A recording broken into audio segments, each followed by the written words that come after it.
Hi guys and welcome back to the channel Deepak Yadav Education. Welcome to the Daily Hindu News and Editorial Analysis of 8th of January 2024.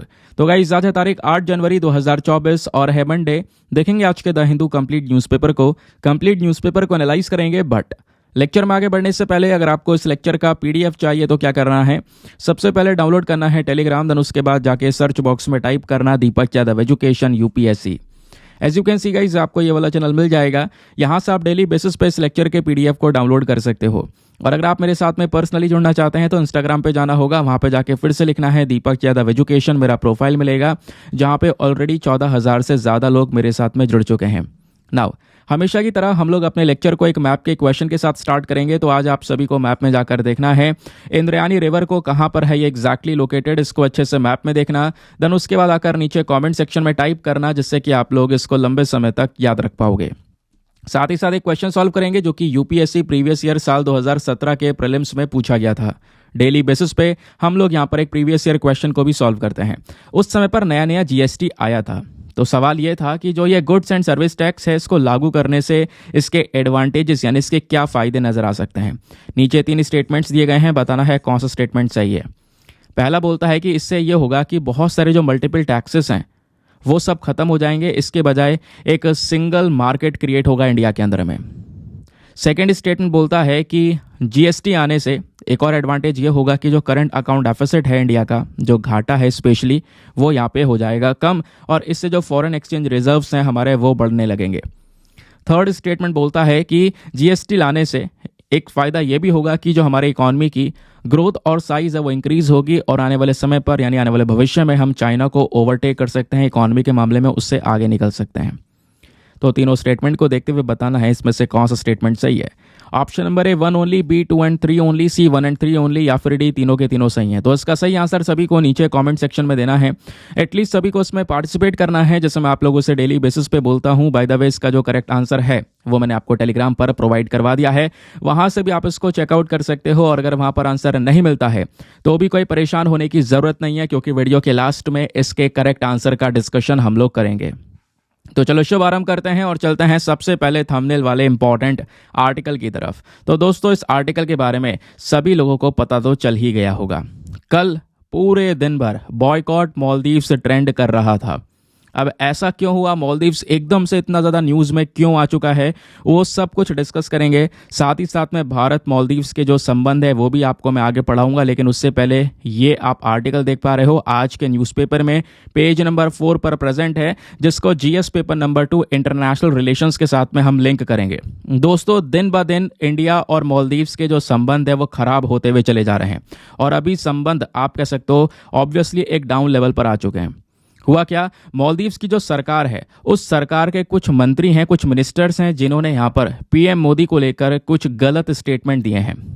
और वो statement भी आगे मैं दिखाऊंगा जो उन्होंने tweet वगैरह किया है। एक डिसरिस्पेक्टफुल कमेंट यहाँ पर पीएम मोदी की साइट पर इन्होंने दिखाया, और कहीं ना कहीं फिर उनके कमेंट पूरी तरह से वायरल हो गए। एक ने तो अपना कमेंट डिलीट भी कर दिया, ठीक है, लेकिन ऑब्वियस ही बात है ये इंटरनेट है, अब जो चीज़ फैली है वो आग की तरह फैलेगी। तो यहाँ पे क्या हुआ कि आप देख पाओगे ये जो 3 व्यक्ति हैं, मरियम शिवना, उसके बाद मल्शा शरीफ, एंड यहाँ पर तीसरा व्यक्ति है मासूम माजिद। तो ये 3 व्यक्ति हैं जिन्होंने यहाँ पर कहीं ना कहीं इंडिया को लेकर, इंडियंस को लेकर, पीएम मोदी को लेकर कहीं ना कहीं कुछ स्टेटमेंट दिए हैं जो कि बिल्कुल अगेंस्ट में है। अब इसको लेकर जब देखने को मिला कि किस तरीके से सारी चीज़ें ट्रेंड हो रही है इंटरनेट पर, बॉयकॉट मालदीव्स करके सारी चीज़ें ट्रेंड होने लगी, और लोगों, आपको पता है ना इंडिया से बहुत सारे लोग हमेशा मालदीव्स जाते हैं वेकेशंस मनाने के लिए, अलग अलग यहाँ पर इवेंट्स के लिए जाते हैं, घूमने के लिए जाते हैं। और इस समय पर जैसे यहाँ पर विंटर्स पड़ रहे हैं तो इस समय पर बहुत ज़्यादा लोग जाते हैं मालदीव्स। तो कई सारे लोगों ने टिकट्स अपने कैंसिल करने स्टार्ट कर दिए। दोस्तों मैं आपको बताऊँ, कल का जो आंकड़ा है, केवल कल का 8,000 से ज़्यादा जो होटल बुकिंग्स थी वो सारी बुकिंग्स कैंसिल करवा दी गई हैं जो इंडिया की साइट से की गई थी।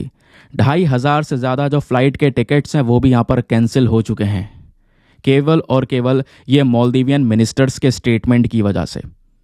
अच्छा, इन सब चीज़ों की शुरुआत कैसे होती है आपको पता है। आज से कुछ दिन पहले पीएम मोदी लक्षद्वीप आइलैंड गए और लक्षद्वीप आइलैंड को प्रमोट किया, वहाँ का जो टूरिज्म है उसको प्रमोट किया।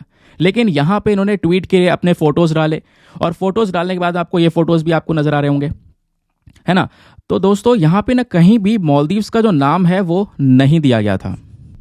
आप ट्वीट चेक कर सकते हो, कहीं भी मालदीव्स का नाम दिया ही नहीं गया। और ऑब्वियस ही बात है, हमारे देश के प्रधानमंत्री हैं, देश में कहीं पर भी किसी भी जगह पर जा सकते हैं, अपने देश की टूरिज्म को प्रमोट कर रहे हैं, तो इसमें क्या बुराई है। तो होता क्या है यहाँ पर, इनका जो ये पूरा ट्वीट था ये आप देख पाओगे यहीं पर। मरियम शोना, ये यहाँ पर आप देख पाओगे मालदीव की मिनिस्टर हैं, और इनका स्टेटमेंट आता है, what a clown, the puppet of Israel mister Narendra diver with life jacket. और ऐसा यहाँ पर स्टेटमेंट के बाद में ही इंटरनेट पर पूरा बवाल मच गया। इनके साथ साथ दो व्यक्ति और हैं, दो मिनिस्टर्स और हैं मालदीव की सरकार के ही, जिन्होंने ये डिसरिस्पेक्टफुल कमेंट्स दिए हैं इंडिया के बिल्कुल खिलाफ में। जिस वजह से दोस्तों यहाँ पर क्या हुआ है, मालदीव की सरकार ने इन तीनों ही डेप्यूटी मिनिस्टर्स को सस्पेंड भी कर दिया है अभी के लिए। ये बात यहाँ पर बताई जा रही है। आगे आते हैं। अब ये पूरा इशू आपने देखा। अब दोस्तों जैसे मैंने बोला कि कितनी तेज़ी से जो यहाँ पर हज़ारों लोग हैं, उन्होंने अपनी जो होटल की बुकिंग्स वगैरह हैं वो सब यहाँ पर कैंसिल करना स्टार्ट कर दी हैं। और उसके साथ साथ मैं आपको बता दूं, मालदीव्स के खुद के लोग, क्योंकि यहाँ पे अगर आप देखोगे तो ये इंडिया है, नीचे आपको ये मालदीव्स के आइलैंड्स देखने को मिलेंगे। ये सारे मालदीव्स के छोटे छोटे आइलैंड्स हैं, और यहीं पर आपको ऊपर लक्षद्वीप आइलैंड देखने को मिलेगा। तो यहीं पर रिसेंटली पीएम मोदी गए थे, और मालदीव्स जस्ट नीचे है। तो ये जो मालदीव्स के मिनिस्टर का स्टेटमेंट आया दोस्तों, इस मिनिस्टर के स्टेटमेंट के खिलाफ मालदीव्स के खुद के लोग और खुद के यहाँ पर कई सारे मंत्री भी देखने को मिलेंगे आपको। कई सारे मालदीव्स के मिनिस्टर्स का आपको कमेंट देखने को मिलेगा। उनका कहना यह है कि ये जो स्टेटमेंट दिया गया है इंडिया के खिलाफ में, ये बिल्कुल गलत है। और उनकी सरकार के खुद के मिनिस्टर्स यहाँ पर ये बात बोलते हैं, क्योंकि यहाँ पर देखो, इंडिया एक इंपॉर्टेंट एलाय है मालदीव्स का। मालदीव्स के लिए एक इंपॉर्टेंट देश है, ऑब्वियस ही बात है। कई सारे प्रोजेक्ट्स में इंडिया ने फंडिंग प्रोवाइड करवाई है।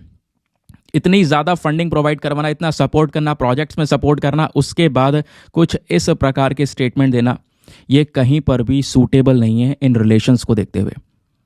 मालदीव्स के मिनिस्टर ने ट्वीट किया कि आखिरकार ये जो मालदीव्स के लोग हैं, या फिर कह सकते हो जो सरकार है, ये आखिरकार पाकिस्तान मिनिस्टर की तरह क्यों ऐसा बिहेव कर रहे हैं। मतलब उन्होंने खुद ये बात यहाँ पे बोल दी। और इवन यहाँ पे मालदीव्स के जो फॉर्मर प्रेसिडेंट है, पुराने जो प्रेसिडेंट थे जिनका नाम है मोहम्मद नशीद, उन्होंने भी यहाँ पर मरियम शोना को सलाम किया और बोला कि भाई आप जो भाषा इस्तेमाल कर रहे हो पीएम मोदी के अगेंस्ट में, वो भाषा बिल्कुल गलत है, और इससे कहीं ना कहीं जो रिलेशंस हैं वो यहाँ पर डैमेज हो सकते हैं। और जबकि लंबे समय से भारत और मालदीव्स एक कह सकते हो कि बहुत ही ज़्यादा करीबी दोस्त बन के रहे हैं। अब ये सारी चीज़ों की शुरुआत ऐसे भी होती है क्योंकि दोस्तों रिसेंटली आपको पता है मालदीव्स में इलेक्शंस हुए, और इलेक्शंस के बाद में एक नए प्रेसिडेंट वहाँ पे बन चुके हैं, ये आप देख पा रहे होंगे, मोहम्मद मुइज़ू। अब ये जो प्रेसिडेंट है दोस्तों, ये ना इंडिया के अगेंस्ट आप एंटी इंडियन को बोल सकते हो, ठीक है। और आते ही यहाँ पर इन्होंने इंडिया आउट जो कैंपेन है उसको बहुत ज़्यादा आगे बढ़ाया।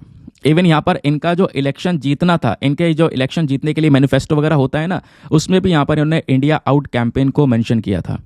इंडियन मिलिट्री को हटाने के लिए यहाँ पर ये बोल रहे हैं। और दूसरी चीज़ अगर आप देखोगे, यही व्यक्ति यहाँ पर प्रो चाइना भी देखने को मिलेगा। चाइना की तरफ झुकाव बहुत ही ज़्यादा यहाँ पर आपको देखने को मिलेगा इस पर्सन का। अब बात यह है कि इसका क्या असर पड़ सकता है। यहाँ पे जो बुकिंग्स हैं वो कैंसिल हो रही हैं, होटल्स यहाँ पर जो बुकिंग्स थी वो कैंसिल हो रही हैं, एयर टिकट्स कैंसिल हो रहे हैं। तो इसका मालदीव्स पर असर क्या पड़ेगा। मालदीव्स पर असर पड़ना दोस्तों स्टार्ट हो चुका है। स्टार्ट क्या हो चुका है कि अगर आप देखोगे, मालदीव्स की बहुत बड़ी इकॉनमी टूरिज्म के ऊपर डिपेंडेंट है। वहाँ पे लोग घूमने जाते हैं। अब ऑब्वियस सी बात है, घूमने जाएंगे, पैसा खर्चेंगे, तो वही पैसा यहाँ पर उनकी इकॉनमी में कंट्रीब्यूट कर रहा है। और आप इसी हिसाब से देखोगे तो 2021 और 2022 में 2.5 से 3 लाख लोग हर साल गए हैं। इंडियंस की बात कर रहा हूँ, केवल इंडियंस की, केवल इंडियंस यहाँ पे 2.5 से 3 लाख हर साल गए। इवन कोविड के समय पर भी दोस्तों 2.5 लाख के आसपास लोग मालदीव्स गए थे घूमने के लिए, अपने कह सकते हो वैकेशंस वगैरह के लिए, जिस भी पर्पज से गए हो। वहाँ का टूरिज्म प्रमोट हो रहा है नहीं हो रहा है, बहुत ज़्यादा आगे बढ़ रहा है। मैं आपको बता दूं, मालदीव्स का जो टूरिज्म का मार्केट शेयर है उसमें 23% का शेयर केवल और केवल इंडिया कंट्रीब्यूट करता है। भारत से वो पैसा कमा रहे हैं। इंडिया का जो ये इंडिया से लोग जा रहे हैं वहाँ पे टूरिज्म को और ज़्यादा बढ़ावा दे रहे हैं, वहाँ से उनकी इकॉनमी जनरेट हो रही है। तो एक बहुत बड़ा चंक, मैं नहीं कह रहा हूँ कि यहाँ पे सारी इकॉनमी वहाँ पे जनरेट हो रही है, लेकिन फिर भी 23% एक बहुत इंपॉर्टेंट चंक हो जाता है, जो कि वहाँ पे कह सकते हो मालदीव्स की हेल्प कर रहा है इकॉनमी को आगे बढ़ाने के लिए। तो ये यहाँ पे पूरा का पूरा इशू नजर आया। और आप पिछले कुछ दिनों में देखोगे, जब से पीएम मोदी लक्षद्वीप गए हैं, आप गूगल पर सर्च करके देख सकते हो, लक्षद्वीप को बहुत बार सर्च किया गया है दोस्तों, है ना। लक्षद्वीप के होटल्स के बारे में सर्च किया जा रहा है, उसके बाद वहाँ पे जाने के जो कह सकते हो वेज हैं अलग अलग, उसके बारे में सर्च किया जा रहा है। लोग बहुत ही ज़्यादा इसके बारे में सर्च कर रहे हैं आज के समय पर, ठीक है, कि वहाँ पर क्या क्या फैसिलिटीज़ हैं, वहाँ के पीपल के बारे में बहुत सारी चीज़ें यहाँ पर सर्च की जा रही हैं। तो ऑब्वियस सी बात है, कहीं ना कहीं ये और ज़्यादा प्रमोट होगा। बाकी अगर आप देखोगे, जो यहाँ पे मालदीव्स के मिनिस्टर्स के स्टेटमेंट्स आए, है ना, तो उसके लेकर, उस पूरे इशू को लेकर यहाँ पर कह सकते हो जो हमारे सेलिब्रिटीज़ हैं, क्रिकेटर्स हैं, वो सब पीएम मोदी के सपोर्ट में हैं। और वो सब यहाँ पर इंडिया के अंदर में जो टूरिज्म है उसको बढ़ाने के लिए सभी लोग ट्वीट करते हैं। क्रिकेटर की बात करेंगे, चाहे वो वीरेंद्र सहवाग हो गए, हार्दिक पांड्या हो गए, सुरेश रैना हो गए, सचिन तेंदुलकर हो गए, सभी लोगों ने यहाँ पर दोस्तों कमेंट्स करे हैं मालदीव्स को लेकर, कि इन सब का कहना यहाँ पर यह है कि भाई आप इंडिया को ज़्यादा एक्सप्लोर करो, इंडियन आइलैंड्स को ज़्यादा एक्सप्लोर करो। तो दोस्तों अब यहाँ पर कहीं ना कहीं एक सही चीज़ यहाँ पे हो रही है कि हम इंडिया के अंदर टूरिज्म को प्रमोट कर सकेंगे। इतना ही नहीं, यहाँ पर जो बॉलीवुड सेलिब्रिटीज़ हैं, चाहे अक्षय कुमार हैं, सलमान खान है, श्रद्धा कपूर हैं, जॉन अब्राहम हैं, सब के कहीं ना कहीं ट्वीट आपको देखने को मिलेंगे, सब लक्षद्वीप की बात कर रहे हैं आज के समय पर। तो लक्षद्वीप बहुत ही ज़्यादा ट्रेंडिंग में है। और एक चीज़ मैं आपको यहाँ पे और बताना चाहूँगा, लक्षद्वीप और मालदीव्स में ना ज़्यादा कोई फ़र्क नहीं है दोस्तों। और मैं आपको ये भी कह दूं, अगर आप गूगल पर सर्च भी करोगे, दोनों के बीच में डिफरेंसेस देखोगे, वर्सेस सर्च करोगे, रिसर्च पेपर्स हैं वहाँ पे पब्लिश करोगे, वहाँ पे जो पब्लिश हुए हैं वो पढ़ोगे, तो ये बताया गया है कि मालदीव से ज़्यादा खूबसूरत लक्षद्वीप आइलैंड्स हैं। तो प्रॉब्लम क्या है फिर? प्रॉब्लम यहाँ पर यह है कि लक्षद्वीप आइलैंड्स का कमर्शलाइजेशन नहीं हुआ है। जैसे मालदीव्स के अंदर में आप देख पाओगे प्रॉपर विलास वगैरह बना दिए गए हैं, है ना, वो टूरिज्म को बेहतरीन तरीके से प्रमोट कर रहे हैं, सर्विसेज प्रोवाइड करवा रहे हैं। वैसी चीज़ें लक्षद्वीप में नहीं है दोस्तों, अभी लक्षद्वीप में ये सारी चीज़ें आई नहीं हैं। तो कहीं ना कहीं यहाँ पर थोड़े रिस्ट्रिक्शंस भी हैं। हमें क्या करना होगा, इसी चीज़ को थोड़ा सा प्रमोट करना होगा। और जब ये पूरे केसेस आ रहे हैं, लक्षद्वीप न्यूज़ में है, तो कई सारे होटल्स की जो ब्रांड्स हैं उन्होंने भी अनाउंस कर दिया कि कई सारे होटल्स अब लक्षद्वीप में आने वाले हैं। तो इस तरीके से ये पूरा का पूरा जो मामला है वो आज के समय पे न्यूज़ में रहा है। आई होप आपको क्लैरिटी मिल चुकी है। तो ये तो पूरा इशू आपको समझ में आया। लेकिन उसके बाद दोस्तों यहाँ पर एग्जामिनेशन के पॉइंट ऑफ व्यू से हमारे लिए इंडिया मालदीव्स के जो रिलेशंस हैं वो भी है, ठीक है। पहले भी मैं आपको पढ़ा चुका हूँ, लेकिन थोड़ा सा ओवरव्यू लेंगे, जान सकोगे आप कि आखिरकार जो भारत है उसने कितना ज़्यादा इंपॉर्टेंट रोल किया है मालदीव्स के लिए। अब यहाँ पे बात आती है पहले सिक्योरिटी पार्टनरशिप की। अगर आप देखोगे तो दोनों देशों के बीच में ना कुछ अभ्यास होते हैं, जॉइंट एक्सरसाइजेज होती हैं। तो जॉइंट एक्सरसाइज में एक है एक्वेरिन, फिर है दोस्ती एकता, ऑपरेशन शील्ड, इस प्रकार के अभ्यास दोस्तों यहाँ पर किए जाते हैं दोनों देशों के बीच में। तो डिफेंस के पर्सपेक्टिव से भी यहाँ पे अगर आप देखोगे तो इंडिया सबसे बड़ा प्रोवाइडर है जो कि यहाँ पे मालदीव्स की नेशनल डिफेंस फोर्स को ट्रेनिंग प्रोवाइड करवाता है। मतलब आप ये देखो, मालदीव्स की 70% जो डिफेंस ट्रेनिंग रिक्वायरमेंट्स हैं वो इंडिया पूरी कर रहा है। ट्रेनिंग भी उनकी मिलिट्री को इंडिया दे रहा है, मालदीव्स की जो डिफेंस फोर्स है उनको इंडिया दे रहा है। इतना ही, रिहैबिलिटेशन सेंटर, हमने कई सारे कॉन्ट्रैक्ट यहाँ पे मालदीव्स के साथ में साइन किए हैं कि वहाँ पर जो काफ़ी सारे जो प्रोजेक्ट्स हैं वो लगाए जाएंगे, सेंटर्स ओपन करे जाएंगे, ड्रग डिटॉक्सिफिकेशन सेंटर ओपन किया जाएगा, रिहैबिलिटेशन सेंटर ओपन किया जाएगा अदू के अंदर में, इंडिया के सपोर्ट से ये सारा काम किया जाएगा, ठीक है। इससे क्या होगा, इससे और अगेन यहाँ पर जो मालदीव्स है वो आगे ग्रो कर सकेगा। फिर बात आती है इकोनॉमिक कॉपरेशन की। तो जैसे मैं आपको बता ही चुका हूँ, टूरिज्म सबसे इंपॉर्टेंट फैक्टर है मालदीवियन इकोनॉमी का। तो ये जो देश है ये सबसे बड़ा टूरिस्ट डेस्टिनेशन बन चुका है कई सारे इंडियंस के लिए। लेकिन अब सिनेरियो काफ़ी ख़राब हो चुका है, पॉसिबिलिटी आने वाले समय पर और भी ढेरों इंडियंस ना जाएं मालदीव्स में, मालदीव्स के बजाय वो लक्षद्वीप में जाएं, जिससे लक्षद्वीप का टूरिज्म ज़्यादा प्रमोट होगा। मालदीव्स की इकॉनमी को ऑब्वियस सी बात है एक झटका लगेगा, बहुत बड़ा झटका नहीं लगेगा, लेकिन ज़रूर से यहाँ पर उनको उनकी इकॉनमी को फेस करना पड़ेगा। इतना ही नहीं, अगस्त 2021 में दोस्तों एफकॉन्स जो कि इंडिया की कंपनी है, इन्होंने मालदीव्स के साथ में एक कॉन्ट्रैक्ट साइन किया कि मालदीव्स में हम क्या करेंगे, ग्रेटर माले कनेक्टिविटी प्रोजेक्ट बनाएंगे। मालदीव्स अगर आप देखते हो अच्छे से तो वहाँ पे जो आइलैंड्स हैं, ऐसा नहीं कि पूरा एक आइलैंड है, छोटे छोटे ढेर सारे आइलैंड्स हैं। तो इन आइलैंड्स को जोड़ने के लिए यह है ग्रेटर माले कनेक्टिविटी प्रोजेक्ट। इसको लेकर यहाँ पर इंडिया ने पूरा अग्रीमेंट साइन किया कि हम इनके आइलैंड्स को जोड़ कर देंगे। इसके अंदर में 6.7 किलोमीटर का एक लंबा ब्रिज बनाया जाएगा जो कि माले को आसपास के आइलैंड, जैसे ये छोटे छोटे आइलैंड्स हैं, इन सबको यहाँ पर जोड़ देगा एक साथ। लोग यहाँ पे एक आइलैंड से दूसरे आइलैंड पर आराम से विजिट कर सकेंगे। और इस प्रोजेक्ट को फंड मिला है $100 मिलियन का, यहाँ पर ग्रांट प्रोवाइड करवाया गया जो कि हम वापस लेंगे ही नहीं। फिर लाइन ऑफ क्रेडिट दिया गया यहाँ पर $400 मिलियन का, ये सारा का सारा अमाउंट इंडिया की साइड से गया है। तो ये अपने आप में दोस्तों एक बहुत बड़ा प्रोजेक्ट है इंडिया का मालदीव्स के अंदर में, और इससे भी बड़े बड़े इंफ्रास्ट्रक्चर प्रोजेक्ट्स यहाँ पर इंडिया लगा रहा है। तो कहीं ना कहीं आप 2021 में भी देखते हो तो इंडिया जो है मालदीव्स का एक तीसरा लार्जेस्ट ट्रेड पार्टनर के तौर पर निकल कर आया। ये सारी चीज़ें आपको दिख रही होंगी। लेकिन कहीं ना कहीं इंडिया मालदीव्स का जो संबंध है ये 2017 के बाद से थोड़े से खराब हुए, क्योंकि 2017 में मालदीव्स ने चाइना के साथ में फ्री ट्रेड एग्रीमेंट कर लिया, जिससे जो व्यापार है वो चाइना की तरफ ज़्यादा बढ़ गया और उसका इम्पैक्ट इंडिया मालदीव्स के ट्रेड रिलेशंस पर हुआ। क्लियर हो गया। अब दोस्तों कई सारे और भी प्रोजेक्ट हैं। फॉर एग्जांपल यहाँ पर एक इंटरनेशनल एयरपोर्ट डेवलपमेंट प्रोजेक्ट की बात की जा रही है, ये भी यहाँ पर भारत के ही पैसों से बनाया जा रहा है, अंडर कंस्ट्रक्शन यहाँ पे प्रोजेक्ट चलेगा। ऐसे ढेरों प्रोजेक्ट्स आपको यहाँ पे नजर आएंगे जो कि इंडिया के फंडिंग के बाद यहाँ पर लगाए जा रहे हैं। तो ये चीज़ आप देख सकते हो, उनकी इकॉनमी का एक मेजर पोर्शन इंडिया के ऊपर डिपेंडेंट है, लेकिन उसके बावजूद भी इस प्रकार से रिलेशंस को खराब कर पाना, ये अपने पैर पे कुल्हाड़ी मारना, ये सबसे बड़ा एग्जाम्पल आपको देखने को मिलेगा, लाइव एग्जाम्पल। अब ये बात आती है कि आखिरकार जो चाइना का इशू है इंडिया मालदीव्स रिलेशंस में वो क्या है, जरा ये भी जान लेते हैं। अब दोस्तों एक तरफ जो चाइनीज इंफ्रास्ट्रक्चर इन्वेस्टमेंट्स है वो भी इंक्रीज हो रहे हैं। अब देखो इससे ना ऑब्वियस सी बात है, अगर रिलेशन खराब होंगे तो भारत के लिए भी चिंताएं बढ़ेंगी। सभी को पता है चिंताएं इसलिए बढ़ेंगी क्योंकि मालदीव्स में जो आज के समय पर प्रेसिडेंट बैठे हैं वो प्रो चाइना है ना, चाइना के साथ में संबंध बढ़िया है उनके। तो वो क्या करेंगे, अब थोड़ा सा चाइना की तरफ और ज़्यादा टिल्ट हो जाएंगे, जिससे जो चाइना है वो अपने पैर मालदीव्स में पसारेगा, जो कि ऑलरेडी वो स्टार्ट कर चुका है। बहुत बड़े इन्वेस्टमेंट्स कर रखे हैं चाइना ने मालदीव्स के अंदर में। चाइना का जो belt and road initiative project है उसका हिस्सा बन चुका है मालदीव्स। तो कहीं ना कहीं चाइना को फायदा होगा, चाइना मालदीव्स में बैठेगा, जो कि इंडिया के लिए प्रॉब्लम पैदा कर सकता है। क्यों? क्योंकि यही तो चाइना की रणनीति है कि भैया एक मोतियों की माला बुन देना भारत के चारों तरफ। इसी को बोलते हैं स्ट्रिंग ऑफ पर्ल स्ट्रैटेजी। आपको पहले पढ़ा रखा है, स्ट्रिंग ऑफ पर्ल स्ट्रैटेजी में यहाँ पर देख पाओगे, जैसे पाकिस्तान आज के समय पर पूरा चाइना के कंट्रोल में है। यहाँ पे पाकिस्तान के अंदर ग्वादर पोर्ट चाइना ने बनाया। मालदीव्स के अंदर आप देख ही रहे हो, चाइना का हम बात ही कर रहे थे अभी, तो मालदीव्स के अंदर ढेर सारा इन्वेस्टमेंट हो चुका है, चाइना यहाँ पर पैर पसार चुका है। श्रीलंका में हम्बनतोता पोर्ट पूरी तरह से खरीद लिया है। बांग्लादेश में यहाँ पर पोर्ट्स के ऊपर डेवलपमेंट कर दिया है। तो इस तरीके से यहाँ पर दोस्तों आप देख पाओगे इन्होंने एक पूरी की पूरी माला बुन दी है भारत के चारों तरफ। इसी को बोलते हैं चाइना का स्ट्रिंग ऑफ पर्ल, ठीक है, ताकि भारत को कंट्रोल किया जा सके। इस तरीके से यहाँ पर जो चाइना है वो अपनी एक रणनीति लेकर चलता है। समझ गए? तो मालदीव्स में और इंडिया के जो संबंध हैं यही इसी वजह से आज के समय पर थोड़े से ज़्यादा खराब हो रहे हैं। भारत की चिंता यही है कि भैया पाकिस्तान श्रीलंका का जैसा हाल हुआ है चाइना के आने की वजह से, वही हाल यहाँ पे मालदीव्स का न हो जाए।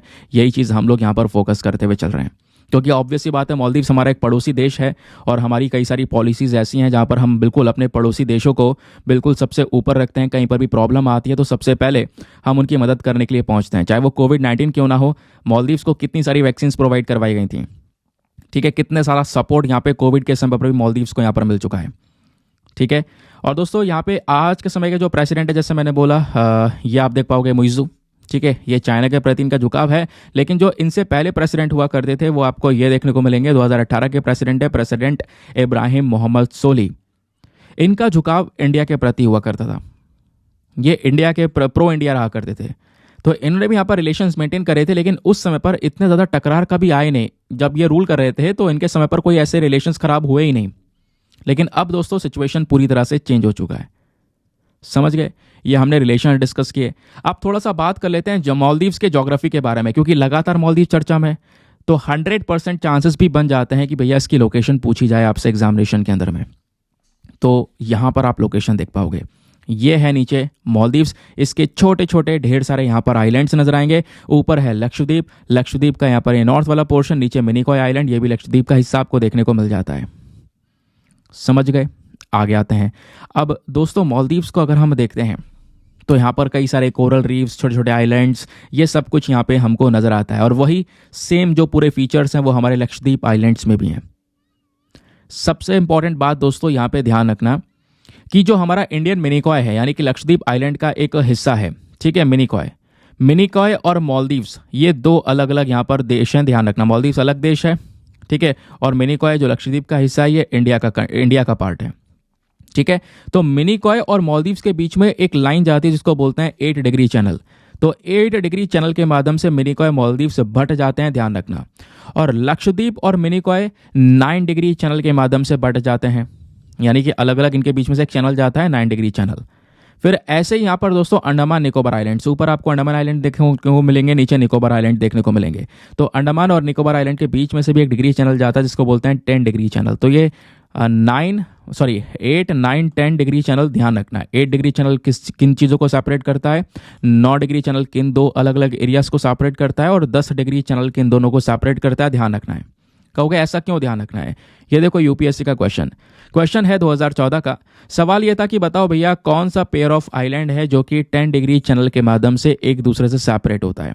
तो 10 डिग्री चैनल कहाँ पर लगा हुआ है? अंडमान निकोबार आइलैंड में। तो अंडमान निकोबार आइलैंड के बीच से जाता है 10 डिग्री चैनल, इन दोनों को ये सेपरेट करता है। तो option number A correct answer. उसके बाद दोस्तों इतना ही नहीं, मेंस में आप देख पाओगे तो क्वेश्चन पूछा गया 2013 में पूछा गया स्ट्रिंग ऑफ पर्ल इनिशिएटिव के बारे में। आप स्ट्रिंग ऑफ पर्ल से क्या समझते हो? ये इंडिया को कैसे इंपैक्ट कर रहा है, जरा आपने समझाना है इसके बारे में। प्लस आपने कुछ स्टेप्स बताने हैं कि कैसे यहाँ पर इंडिया इसको काउंटर कर सकता है।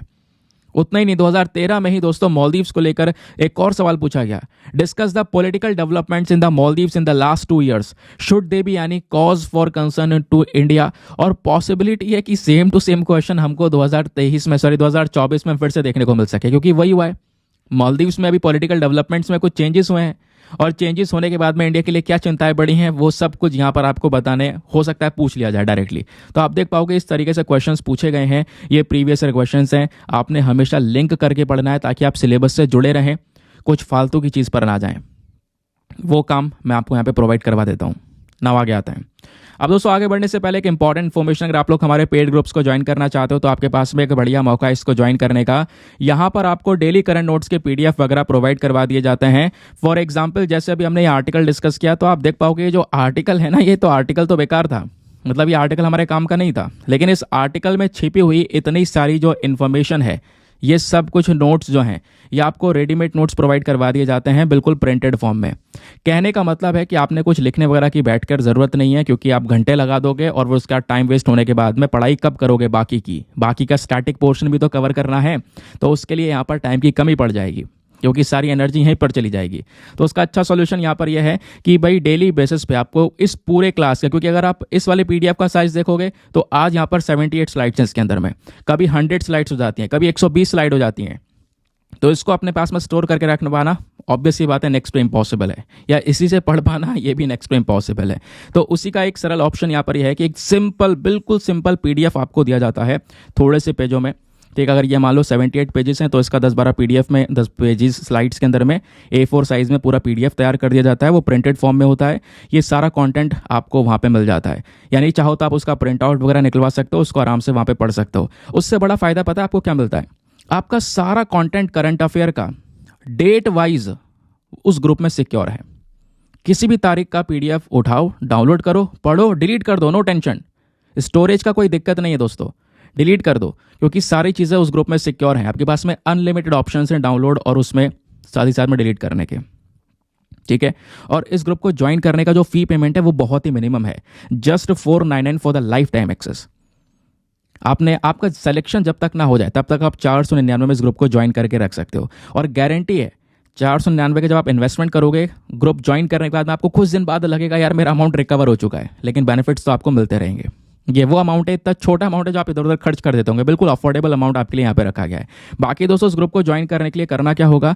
व्हाट्सएप पर जाना, यहाँ पर आपको एक नंबर दिया गया है 8534873368। इस नंबर पर जाकर मैसेज कर देना कि हाँ I want to join this group. इस प्रकार का अगर आप मैसेज कर दोगे तो वहाँ पर आपको पेमेंट का प्रोसेस मिलेगा, और पेमेंट के प्रोसेस से ज़्यादा इंपॉर्टेंट आपको डेमो वीडियो का लिंक मिलेगा।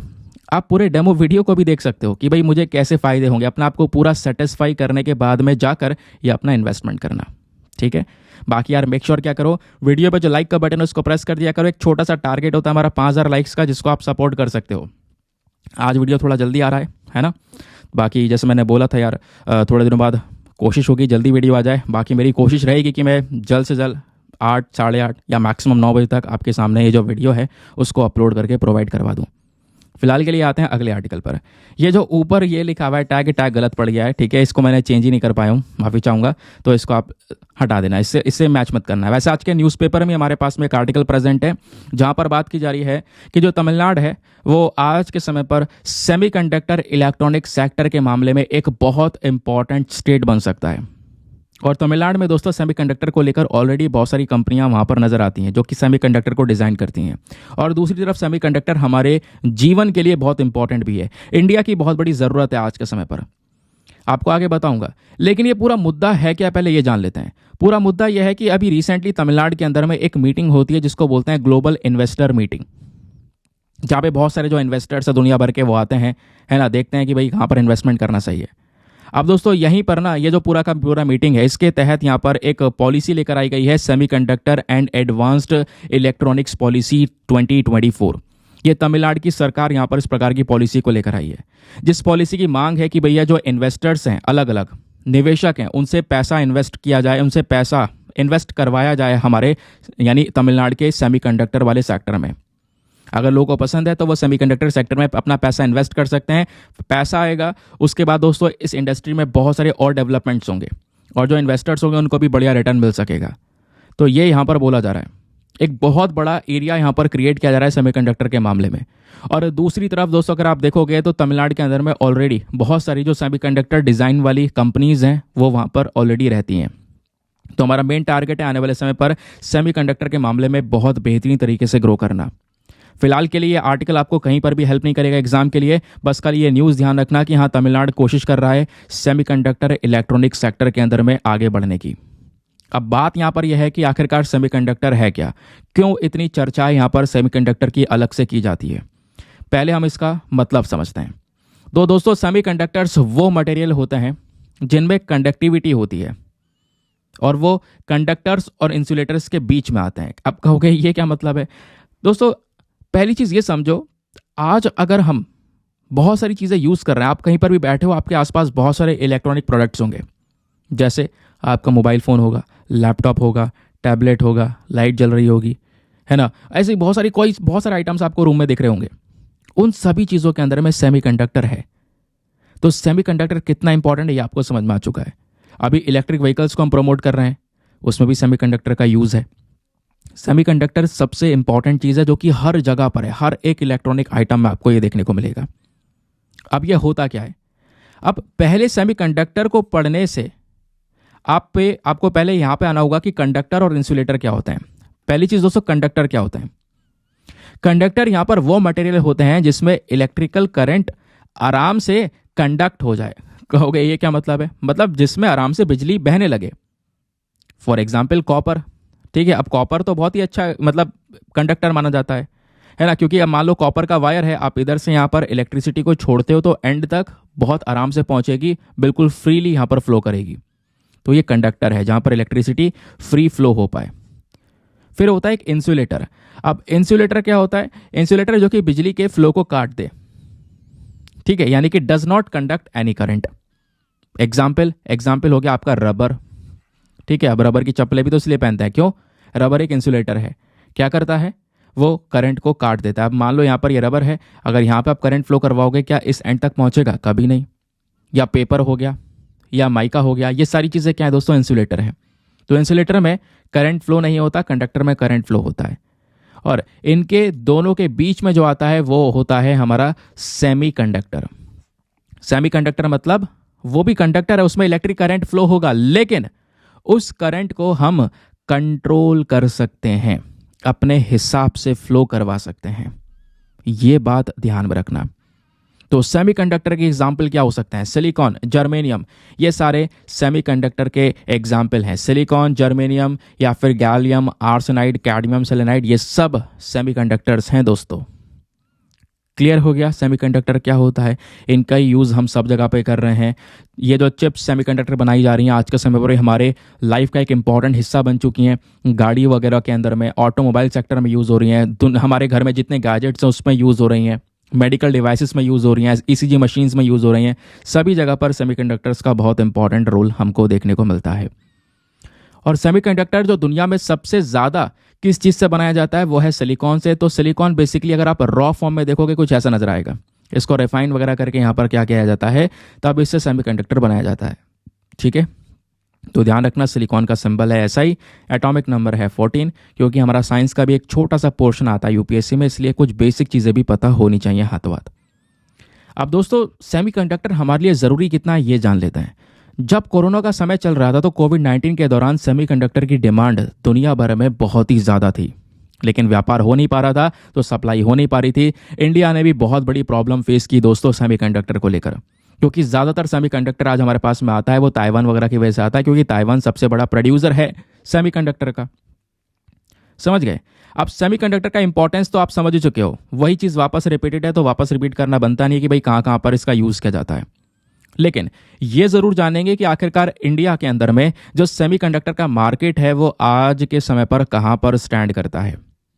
तो दोस्तों भारत जो है ना, जितना भी सेमीकंडक्टर यूज़ कर रहा है, जितना भी, वो सब हम इंपोर्ट कर रहे हैं। हमारे पास में कोई भी सेमीकंडक्टर को प्रोड्यूस करने की फैसिलिटीज़ नहीं है, बट काम चल रहा है उसके ऊपर में।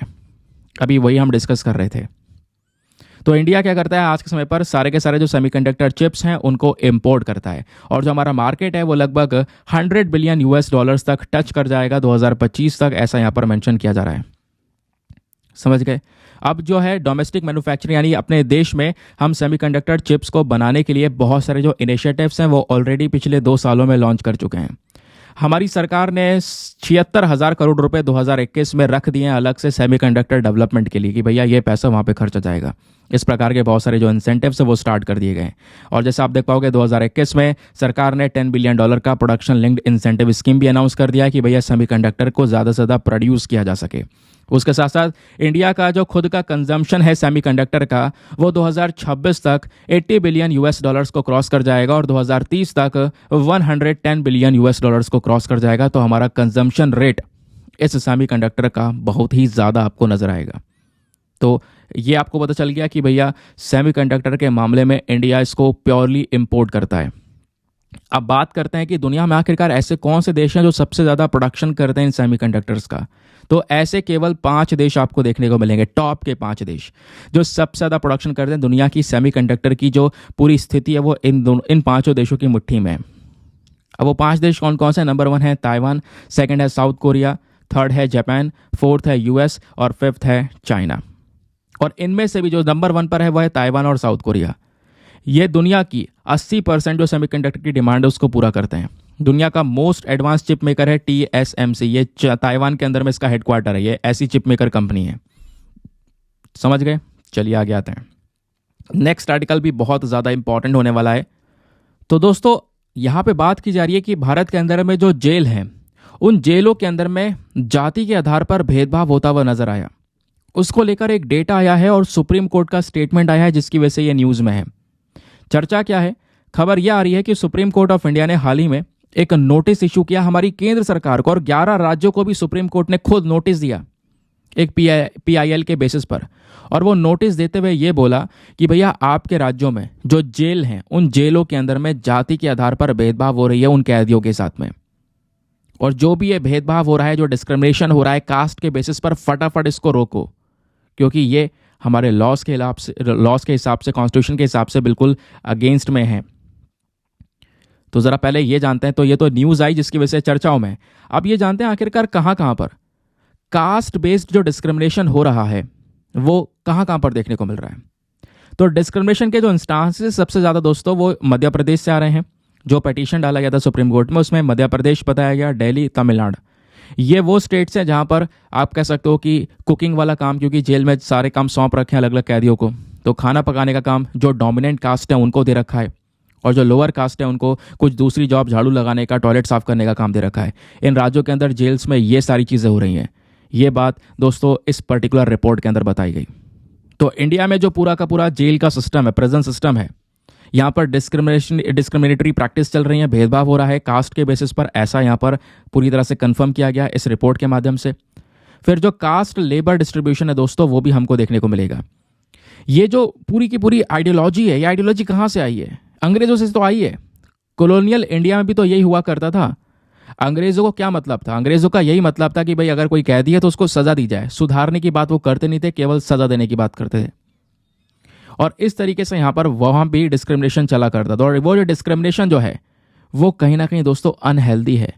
जो कैदी हैं उनके पास में भी हक हैं। अब यार देखो, भले ही यहाँ पर अपराध किया है, उसका जेल में वो व्यक्ति बंद है, लेकिन कहीं ना कहीं कॉन्स्टिट्यूशन उसको अभी भी तो राइट देता है। ऐसा थोड़ी ना है उसके जो फ्रीडम है, फ्रीडम ऑफ राइट्स हैं, उसके जो भी मौलिक अधिकार हैं वो छीन लिए गए, नहीं ना। उसके राइट्स तो अभी भी है ना, राइट टू लाइफ जीने का अधिकार उसके पास में है अभी भी। तो कहीं ना कहीं वो जो राइट्स है उनका वोलेशन हो रहा है इन सब चीज़ों के बेसिस पर। अब यहाँ पर आप देखोगे तो कई सारे राज्यों में ना उनके खुद के नियम हैं, और ऐसा हो रहा है जहां पे कहीं ना कहीं उन राज्यों में जेलों के अंदर में जाति के आधार पर भेदभाव नजर आया। For example Rajasthan prison rules 1951, Rajasthan का जो ये पूरा नियम था जेलों का, वहां पे इन्होंने क्या किया, जो मेहतार है, मेहतार कम्युनिटी है, उनको टॉयलेट साफ करने का काम दे दिया। जो ब्राह्मण से उनको किचन का काम दे दिया। तो यानी कि यहाँ पर कास्ट के बेसिस पर अगेन भेदभाव चल रहा है। और ऐसे यहाँ पर तमिलनाडु के अंदर में जो कह सकते हो पलायम कोताई सेंट्रल जेल है, ठीक है। अब यहाँ पर इस जेल में अगर देखोगे तो वहाँ पर भी जो थेवार हैं, नाडार हैं, पलार हैं, इनको अलग अलग सेक्शन में सेपरेट कर दिया गया है। सभी जातियों को अलग अलग डिवाइड कर दिया गया है। और ऐसे ही वेस्ट बंगाल के जेल कोड में भी आपको नजर आएगा।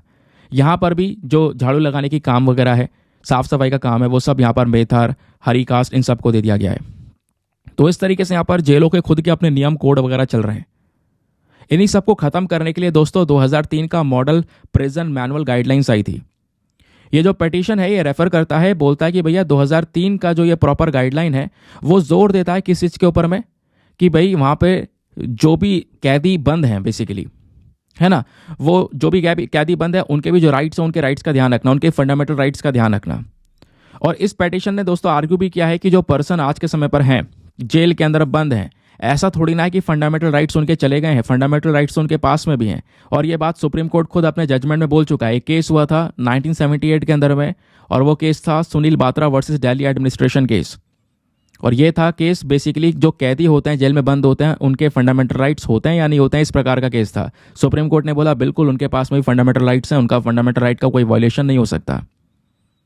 उतना ही नहीं दोस्तों, उसके बाद यहाँ पर बात आती है कि एक मांग की गई थी, जो डिस्क्रिमिनेटरी प्रोविजंस है, जो प्रावधान है, जो भेदभाव पैदा कर रहे हैं अलग अलग लॉज के अंदर में, इन सब प्रावधानों को खत्म किया जा सके। ये भी पिटीशन की यहाँ पर एक इंपॉर्टेंट मांग है, जो कि बिल्कुल सही है।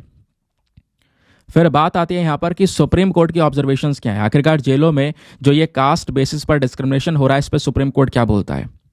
हुआ क्या, 3 जज की जो बेंच है वो बैठती है, जिसको हेड करते हैं हमारे चीफ जस्टिस ऑफ इंडिया। उन्होंने ये पाया कि बिल्कुल इन जेलों के जो मैनुअल्स अगर आप देखोगे लगभग 10 राज्यों में, तो वो मैनुअल्स के अंदर में जो जो लिखा हुआ है, जो गाइडलाइंस है, वो बिल्कुल कास्ट बेस्ड डिस्क्रिमिनेशन सपोर्ट कर रही है, फोर्स्ड लेबर सपोर्ट कर रही है। और वो 10 राज्य कौन कौन से हैं, वो है उत्तर प्रदेश, उड़ीसा, झारखंड, केरला, वेस्ट बंगाल, मध्य प्रदेश, आंध्र प्रदेश, महाराष्ट्र, तेलंगाना, पंजाब, तमिलनाडु। तो दोस्तों ये जो डिस्क्रिमिनेशन है ये बहुत ही ज़्यादा गलत है। ये सबसे इंपॉर्टेंट मुद्दा बन जाता है अगर ऐसा डिस्क्रिमिनेशन हो रहा है जेलों के अंदर। तो सुप्रीम कोर्ट ने नोटिस भेज दिया है सभी राज्यों के पास में, केंद्र सरकार के पास में, कि 4 सप्ताह के अंदर अंदर आपने ये काम जो है साफ करना है। ठीक है, मतलब रिस्पॉन्स मांगा है इस स्टेट से, यूनियन टेरिटरी से, कि भैया यहाँ पर आप 4 सप्ताह में फटाफट बताओ क्या कर रहे हो क्या नहीं कर रहे हो। अब बात यहाँ पर यह है कि आखिरकार जो हमारे कानून हैं वो कैसे जाति के आधार पर भेदभाव को अलाउ कर रहे हैं जेल्स के अंदर में। आखिरकार किस बेसिस पर ये सब चल रहा है, डिस्क्रिमिनेशन कैसे चल रहा है। इसके पीछे का रीज़न ये है भाई, जो अंग्रेज़ों के अलग अलग नीति थी वो नीतियाँ अभी भी हैं। कॉलोनियल पॉलिसीज़ जो हैं दोस्तों, उसकी छाप अभी भी आपको देखने को मिलेगी इंडिया का, क्योंकि जो पूरा क्रिमिनल जस्टिस सिस्टम है इसकी जड़ें कहाँ से आती हैं, वहीं अंग्रेज़ों से आती हैं। अंग्रेज़ क्या करते थे, वो ज़्यादातर फोकस क्या करते थे किसी कैदी के ऊपर सज़ा को लेकर, कि भाई उसको सज़ा ही दी जाए। एक होता है ये भैया कि उस कैदी को सुधारा भी जा सकता है, रिफॉर्म्स भी किए जा सकते हैं, ठीक है। लेकिन यहाँ पर वहाँ पे क्या था कि भाई सज़ा ही दी जाए। और उसको लेकर एक कानून है प्रिजन्स एक्ट 1894, तो उस समय का ही कानून है, 130 साल पुराना कानून है। तो दोस्तों ये जो पर्टिकुलर कानून है, यहाँ पर भी अगर आप प्रोविजन देखोगे तो कभी भी प्रिजन को, जो प्रिजनर है उसकी सुधार की बात नहीं की गई है, हमेशा उसको पनिशमेंट देने की ही बात की गई है। तो ये जो एग्जिस्टिंग लॉज हैं हमारे, जो कि पुराने ज़माने के हैं, अंग्रेज़ों के समय के हैं, उन सब लॉज के अंदर में बहुत सारी डिफिशियंसीज हैं, कमियां हैं। और इन्हीं सब चीज़ों को देखकर दोस्तों एक नया मॉडल प्रेजेंस एक्ट 2023 यहाँ पर लाया गया है।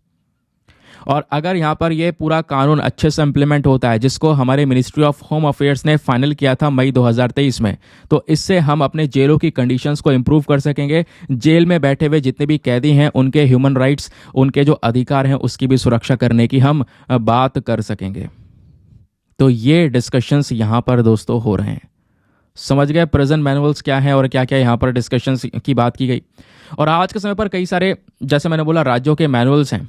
उन मैनुअल्स में जो भी गाइडलाइंस हैं, उन गाइडलाइंस को हटाने की ज़रूरत है और इस तरीके से जो जो कहीं ना कहीं प्रैक्टिस चल रही है डिस्क्रिमिनेशन की, उसको ख़त्म करने की ज़रूरत है। तो आर्टिकल दोस्तों एग्जाम के लिए नो डाउट बहुत इंपॉर्टेंट था, क्योंकि हो सकता है कई सारे लोगों को लगा हुआ यार क्या ही पढ़ा दिया, मतलब एग्जाम में कुछ हेल्प होगी इससे या नहीं होगी, है ना, कहीं टाइम वेस्ट तो नहीं होगा। दोस्तों मैं टाइम वेस्ट आपका बिल्कुल भी नहीं करूंगा। यहाँ पे आप देख पाओगे यूपीएससी ने 2018 और 2017 कह सकते हो लगातार 2018 17-18 लगातार 2 साल क्वेश्चंस पूछे इसी टॉपिक से संबंधित, जहाँ पे आप ये चीज़ें मेंशन कर सकते थे। क्वेश्चन क्या है, caste system is assuming new identities and a societal reforms. जो कास्ट सिस्टम है वो अभी भी मतलब इंडिया में हम लोग ख़त्म नहीं कर सकते, ऐसा आप क्या सोचते हो इसको लेकर, इस पे कमेंट करना था 2018 में।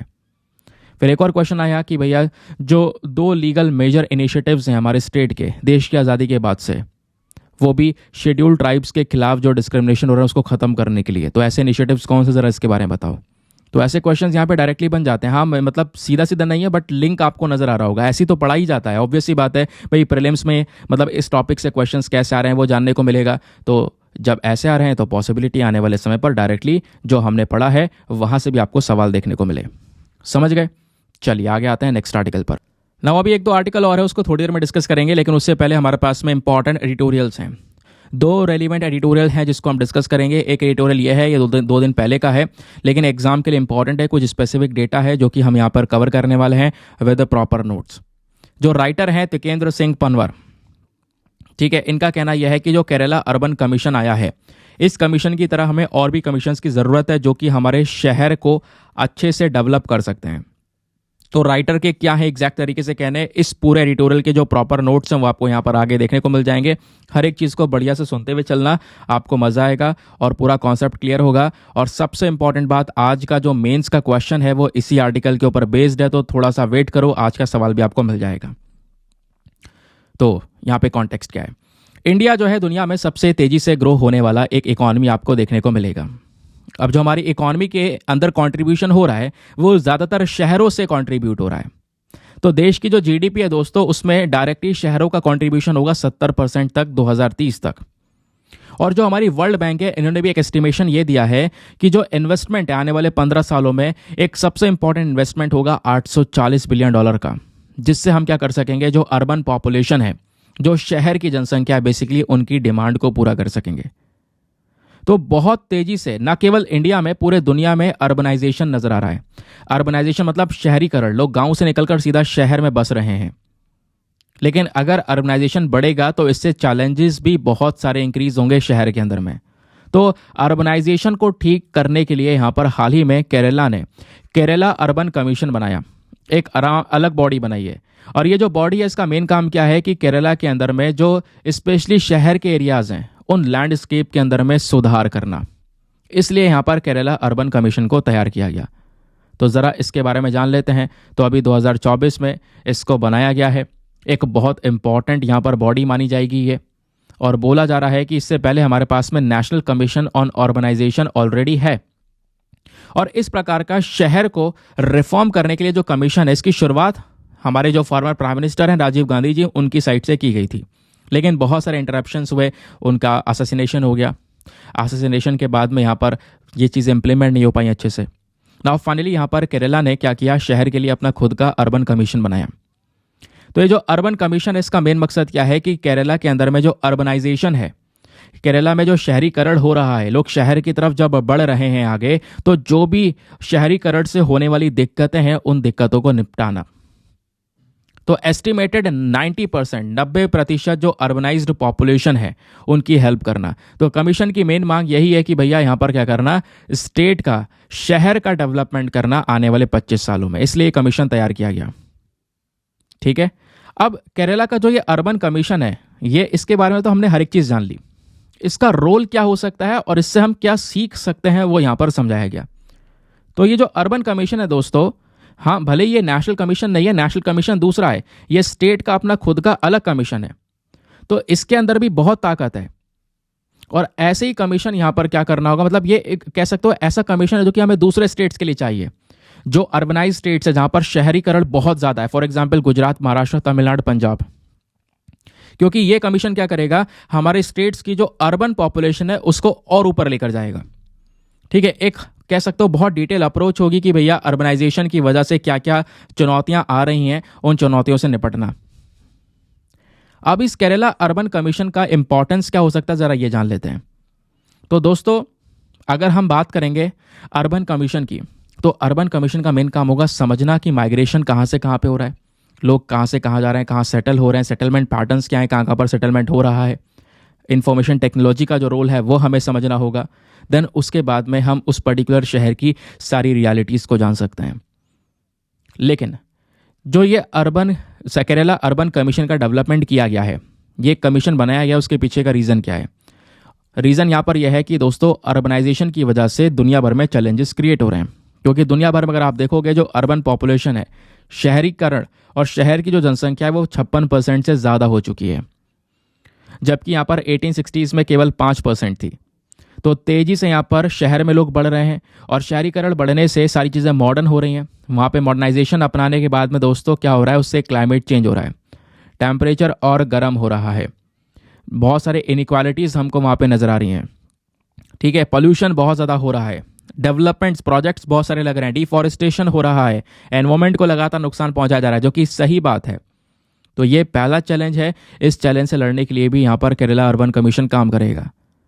और अर्बन डेवलपमेंट्स में दोस्तों पिछले कुछ समय पर बहुत बड़े शिफ्ट्स हमको नजर आए।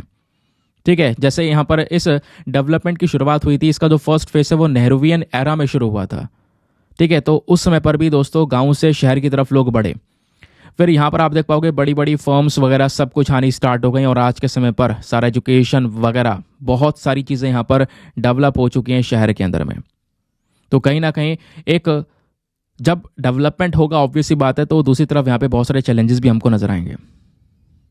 ठीक है, उसके बाद दोस्तों यहाँ पर बताया जा रहा है कि आखिरकार भारत का जो अर्बनाइजेशन है, अब हम टोटल इंडिया की बात कर रहे हैं, इंडिया में जो अर्बनाइजेशन, इंडिया का जो शहरीकरण है, उनसे संबंधित क्या क्या चैलेंजेस, क्या क्या चुनौतियां हमको नजर आती हैं। तो सबसे पहले चैलेंज है वो है private transport and urban challenges.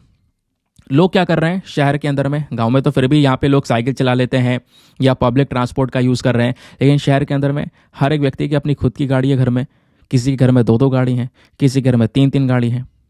ठीक है, किसी घर में 4 व्हीलर 2 व्हीलर सभी हैं। तो दोस्तों अपना प्राइवेट ट्रांसपोर्टेशन ज़्यादा बढ़ चुका है शहर के अंदर में, ओवर क्राउडिंग हो रही है, उससे सड़कों पर ज़्यादा व्हीकल्स हैं, ट्रैफिक जाम, उसकी वजह से पोल्यूशन भी बहुत ज़्यादा यहाँ पर इंक्रीज़ हो रहा है। पोल्यूशन बढ़ेगा तो इससे क्लाइमेट चेंज यानी कि टेम्परेचर और ज़्यादा गर्म हो रहा है। तो पहली चीज़ अर्बनाइजेशन की वजह से ये प्रॉब्लम है। सेकेंड प्रॉब्लम है growth of slums and urban migration, very important. हुआ क्या है, अब लोग गाँव से आ रहे हैं शहर में रहने के लिए। अब शहर में है महंगाई बहुत ज़्यादा, रहने का खर्चा अलग है, जितनी कमाई है उतना ही खर्चा है, कभी कभी खर्चा उससे ज़्यादा भी हो जाता है।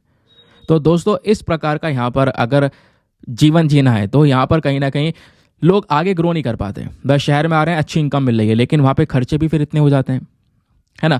तो उसकी वजह से अच्छा घर नहीं मिल पाता, झोपड़पट्टियाँ बन जाती हैं बहुत सारी, पूरा स्लम्स क्रिएट हो जाता है। और दुनिया का जो एक सबसे बड़ा स्लम है, दुनिया का कह रहा हूँ सॉरी, एशिया में अगर आप देखोगे एक सबसे बड़ा जो स्लम है वो मुंबई में ही है, धारावी के नाम से आपने जाना होगा। वर्ल्ड बैंक की रिपोर्ट के अकॉर्डिंग बताया जा रहा है कि 35.2% ऑफ इंडिया का जो टोटल अर्बन पॉपुलेशन है वो स्लम्स में ही रह रहे हैं। जैसे धारावी यहाँ पर सबसे बड़ा स्लम है एशिया में। ये भी एक प्रॉब्लम है अर्बनाइजेशन की वजह से।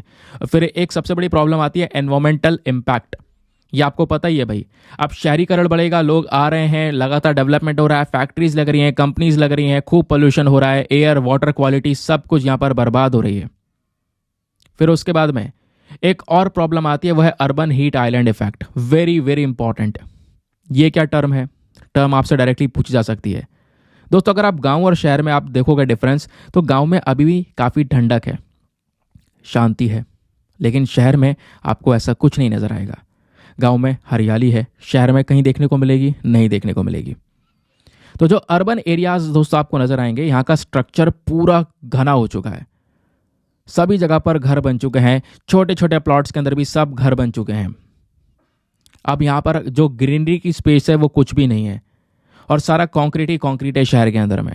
तो जो ऊपर से सनलाइट है जब आती है वो दोस्तों बहुत ज़्यादा एब्जॉर्ब हो जाती है यहाँ पर। और जबकि गांव में अगर आप देखोगे खुले खुले जगह हैं, हरियाली है, तो वो सनलाइट जो है उसको भी एब्जॉर्ब करती है, यहाँ पे जो ग्रीनरीज है वो एब्जॉर्ब कर रही है उसको। लेकिन शहरों में यहाँ पे वो सनलाइट जो है सब कुछ एब्जॉर्ब हो रही है यहीं पर, नीचे नीचे वो सब रह जा रही है, और जिसकी वजह से अगर आप देखोगे बहुत ज़्यादा गर्मी जो है वो बढ़ रही है। तो हीट रिलेटेड जो इश्यूज होते हैं वो शहर में आपको बहुत ज़्यादा नजर आएंगे। इतना ही नहीं, एक और प्रॉब्लम नजर आती है, वो है फ्लडिंग और इंफ्रास्ट्रक्चर चैलेंज की। तेजी से जो शहरीकरण बढ़ता है दोस्तों, यहाँ पर ज़मीन की कमी हो जाती है। जैसे पहले कई सारी जगह पर खुले खुले ज़मीन आपको मिल जाती थी, आजकल शहर में सही से ज़मीन मिल भी नहीं पाती है, छोटे छोटे टुकड़े बचे हुए रहते हैं, वो भी यहाँ पर नहीं मिल पाते हैं। ठीक है, तो उसके बाद क्या करते हैं लोग, अलग अलग झीलें हैं, वेटलैंड हैं, नदियाँ हैं, उनको पाटना शुरू कर देते हैं, उन पर मिट्टी भर भर के दोस्तों क्या कर रहे हैं लोग, वहीं पर घर बनाने शुरू कर रहे हैं, वहीं पर डेवलपमेंट चल रहे हैं। ठीक है, इस प्रकार की जो प्रॉब्लम है वो यहाँ पे नजर आ रही है। इतना ही नहीं, इससे क्या हो रहा है, इससे जो हमारा नेचुरल ड्रेनेज सिस्टम है, भाई पानी वगैरह सब वहाँ जा रहा था, अब क्या हुआ, जो नेचुरल ड्रेनेज सिस्टम है, शहरों का पानी है, नाले का पानी है, गंदगी जो निकल रही है, वो सब यहाँ पर क्या कर रही है, प्रॉब्लम क्रिएट कर रही है। फ्लडिंग के इशू हो रहे हैं, बाढ़ आने के इशूज़ यहाँ पर आपको देखने को मिलेगा, क्योंकि वहाँ का प्रॉपर इंफ्रास्ट्रक्चर नहीं नजर आएगा। पानी भर तो जा रहा है लेकिन निकलने का रास्ता नहीं है, ये प्रॉब्लम्स आ रही हैं। क्लियर हो गया। उसके अलावा दोस्तों एक और चैलेंज है, वो है जो हमारी अर्बन लोकल बॉडीज़ हैं, जो लोकल लेवल पर काम कर रही हैं, वो भी कई चुनौतियों को फेस कर रही हैं। ठीक है, जैसे यहाँ पर उनके पास में फंड्स की कमी है, फंड्स की कमी की वजह से सही से वो फंक्शन नहीं कर पा रही हैं, तो डेवलपमेंट कोई हो ही नहीं पा रहा। फिलहाल शहर के अंदर में अर्बनाइजेशन के लिए, लोगों को सपोर्ट करने के लिए कई सारे इनिशिएटिव सरकार ने स्टार्ट किए। इनिशिएटिव्स आप एक बार रीड कर सकते हो वीडियो को पॉज करके। फिर अब आगे बात होती है, राइटर ये बोलते हैं आखिरकार क्या क्या कदम हमें उठाने चाहिए अपने शहर के अंदर में सुधार करने के लिए। तो बोला गया कि जैसे केरला ने अभी एक कदम उठाया, केरला अर्बन कमीशन बनाया है, इसी प्रकार से हमें पूरे नेशनल लेवल पर एक न्यू इंडिया अर्बन कमीशन की ज़रूरत है, जिसको हम सेटअप कर सकेंगे। ठीक है, और उसके अलावा हमें green infrastructure, innovative city management की ज़रूरत है। सबसे बढ़िया जो सोल्यूशन शहरों के लिए है आज के समय का, वो है ग्रीन इंफ्रास्ट्रक्चर। आपको ज़्यादा से ज़्यादा स्पेसेस खाली छोड़ने होंगे, प्लस यहाँ पर जो हम एनर्जी यूज़ कर रहे हैं, बिजली यूज़ कर रहे हैं, सोलर विंड हो, है ना, सोलर एनर्जी हो, विंड एनर्जी हो, इसका सबसे ज़्यादा हम यहाँ पर यूज़ कर रहे हो। नए नए इनोवेटिव आइडियाज़ जो हैं, जो हमारे आविष्कार हैं, वो हम यहाँ पर कर सकते हैं, जिससे हम प्रॉपरली सिटी के अंदर में एक इफेक्टिव मैनेजमेंट कर सकें।